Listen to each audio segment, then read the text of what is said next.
पिछले पार्ट में हम पढ़ चुके हैं कि रमन जो है रंगिया के समक्ष क्या फेंकता है, मास्टर जी का चप्पल। और मास्टर जी कहते हैं कि उसे नया चप्पल नहीं चाहिए, उसी चप्पल को क्या है मरम्मत करके देना है। तो रमन जो है वह छठवां संतान है, मतलब इसके पहले 5 पुत्र रंगया को पैदा हुए थे मगर सबके सब मर गए। और जब रमन के पैदा होते ही उसकी माँ भी गुजर गई, तो इसीलिए उसकी बहुत सारी आशाएं किसके ऊपर है, रमन के ऊपर है। वह चाहता है कि वह पढ़ लिख कर उसके खानदान का नाम रोशन करे, उजागर करे। आगे हम पढ़ेंगे। रंगया का हृदय कृतज्ञता से भर गया। चटसार चलाने वाले उस मास्टर साहब का रूप आंखों के सामने घूम गया। गोरा गोरा शरीर, मास्टर जी कैसे दिखते हैं, उनका शरीर देखो गोरा है, सिर पर एक छोटी सी चोटी है, मस्तक पर भस्म की रेखाएं, चंदन का तिलक, धोबी की धुली हुई धोती, कंधे पर दुशाला। तो यहाँ से शॉर्ट क्वेश्चन आता है, जैसे कंधे पर क्या था मास्टर जी के, ठीक है, माथे पर क्या था। रंगिया के मन में आया कि एक बार उसके सामने जाकर साष्टांग प्रणाम करे, मतलब ये मास्टर जी के ऊपर मतलब एकदम से गुरु के ऊपर एकदम फिदा थे, तो वे चाहते हैं मतलब उनको जाकर प्रणाम करे। उसकी यह भी इच्छा हुई कि रमन कहाँ कैसे पढ़ रहा है, मतलब पाठशाला में कैसे पढ़ रहा है, जाकर एक बार देख आए। एक बार स्कूल की तरफ चला जाए तो ये दोनों इच्छाएं पूरी हो जाएगी। अगर वह स्कूल जाएगा तो क्या है, अगर स्कूल पहुंच जाता है तो मास्टर जी को साष्टांग प्रणाम भी करना हो जाएगा और बेटा किस प्रकार पढ़ रहा है ये भी देखना हो जाएगा। बाजू में चाय की एक छोटी सी दुकान थी, वहाँ के रेडियो से सीलोन के फिल्मी गीत सुनाई दे रहे थे। रंगिया ने उस तरफ देखा, चाय बना रहा था चौड़ी पट्टियों वाला बनियान पहने हुए एक युवक। एक सिंगल चाय, रंगिया क्या करता है, एक सिंगल चाय मंगवाता है।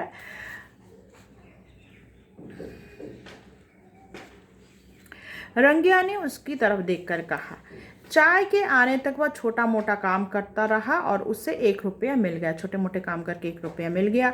जूते को पॉलिश करना था, साइकिल का एक टायर ठीक करना है, चप्पल सी देना है, जूतों की एड़ी में नाल लगाना है, तो ये सारे काम पड़े हुए थे जिसे वह उसे पूरा करना था।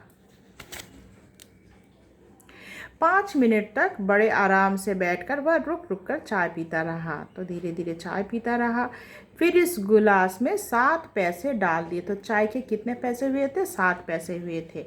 रंगया ने दुकान का लड़का आकर गिलास उठाकर ले गया। तो दुकान का लड़का आता है और गिलास लेकर जाता है। गिलास के अंदर कितने पैसे रखे हुए थे, 7 पैसे रखे हुए थे।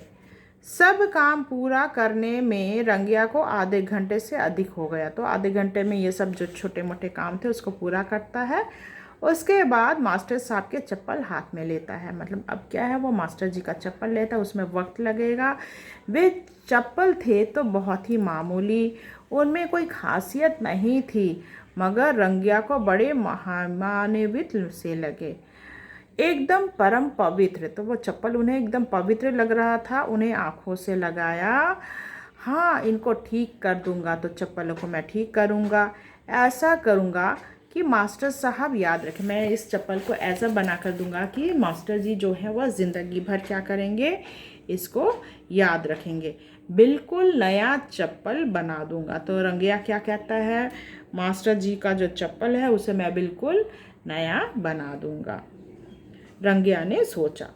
वह तुरंत स्कूल की तरफ चला दिया। फिर क्या करता है, वहाँ से सीधा स्कूल की तरफ चल देता है। वह चप्पल और अपने सामान वाली थैली एक तरफ रखकर, फिर वो क्या करता है, चप्पल ठीक करने के बाद वह रख देता है, बाकी थोड़ा बहुत काम बाकी था। एनीवे फिर वो कहाँ चला जाता है, स्कूल की तरफ चलता है। रंगिया ने जेब टटोल कर देखी, चिल्लर ही चिल्लर हाथ लगा, तो उसके जेब में काफ़ी चिल्लर थी। बाहर निकाल कर गिन लिया बड़ी सावधानी से। फिर वो गिनता है, 1 2 3 4 करके गिनता है। कुल उसके पास कितने पैसे थे, 6 रुपये 20 पैसे थे। तो गिनती में कितने आते हैं, 6 रुपया 20 पैसे। उसकी खुशी का ठिकाना ना रहा, तो वह बहुत खुश हो जाता है। यह कल की मेहनत का फल था। देखो इतनी मेहनत करता है कि उसके पास कुल 6 रुपये 20 पैसे जमा हो गए थे। कुछ झुकी हुई अपनी कमर को सीधा करके रंगिया बड़े उत्साह के साथ आगे बढ़ा। तो जब उसने पैसे गिने तो उसमें काफ़ी उत्साह आता है और वह आगे बढ़ता है। स्कूल के पास जाकर ही उसने दम लिया। बहुत तेज़ चलता है और स्कूल के पास आकर ही वह क्या करता है, दम लेता है। स्कूल एक छोटे से खपरेली मकान में है। तो स्कूल कहाँ, एक छोटा सा खपरेली टाली का मकान, मतलब घर स्कूल था छोटा सा। आगे दोनों तरफ चबूतरे पर एक एक अध्यापक बैठकर बच्चों को पढ़ा रहे थे। तो दो अध्यापक थे आगे, तो दोनों अध्यापक क्या है, बच्चों को पढ़ा रहे थे। रंगैया मास्टर साहब को ढूंढ रहा था, अंदर जाने का साहस नहीं हुआ। तो वे किसे ढूंढ रहे थे, मास्टर को ढूंढ रहे थे और उन्हें अंदर जाने को साहस ना हुआ। वह वहीं खड़ा हो गया। उसके बाद वह वहीं पर खड़ा हो जाता है। एक अध्यापक बच्चे से कुछ पढ़वा रहे थे। तो वहाँ पर एक अध्यापक क्या कर रहे थे, बच्चों से कुछ पढ़वा रहे थे। बाकी बच्चे उसी को दोहरा रहे थे। मास्टर जी जो पढ़ा रहे थे, पीछे पीछे बच्चे दोहरा रहे थे। उन बच्चों में के सम्मिलित कंठों से निकलने वाला स्वर रंगिया को एक ऐसा तन्मयता प्रदान कर रहा था कि वह अपने आप को भूल गया। तो वो सुनने में रंगिया को बहुत अच्छा लग रहा था। बच्चे जिस प्रकार से सुन रहे थे वे उसमें मुग्ध हो जाते हैं। 3 क्षण बीत गए। समय क्षण क्षण कर जैसे बीतता जा रहा था। अपना बच्चा कैसे पढ़ रहा है यह देखने की तमन्ना उसमें बढ़ती जा रही थी। तो उसका बेटा कैसे पढ़ रहा है, कैसे पढ़ लिख रहा है, यह देखने की काफ़ी इच्छा थी। अंदर जाने का साहस उसमें नहीं था। तो पाठशाला के अंदर जाने में, जहाँ क्लासरूम होता है वहाँ जाने की उसे हिम्मत नहीं हो रहा था। फिर भी साहस करके सीढ़ियाँ चढ़ते चढ़ते रुक गया। वह सीढ़ी से चढ़ता है। तभी एक मास्टर जी कहते, गुरुजी कहिए साहब, कौन है आप, कौन चाहिए आपको, किससे मिलना है। एक अध्यापक का कंठ स्वर सुनाई पड़ा। तो एक अध्यापक जी कहते हैं कि भाई तुम किससे मिलने के लिए जा रहे हो। रंगिया से तत्काल उत्तर देता नहीं बना। उसे यह बात का भय होने लगा कि कहीं वह ऐसा काम तो नहीं कर रहा है जो उसे नहीं करना चाहिए। वह घबरा जाता है। हाँ, मैं अपने बच्चे रमन को देखने, फिर वह कहता है, जी लड़खड़ाते हुए कहता है, मैं अपने बच्चे रमन को देखने जा रहा हूँ। आप अपने बच्चे को देखना चाहते हैं?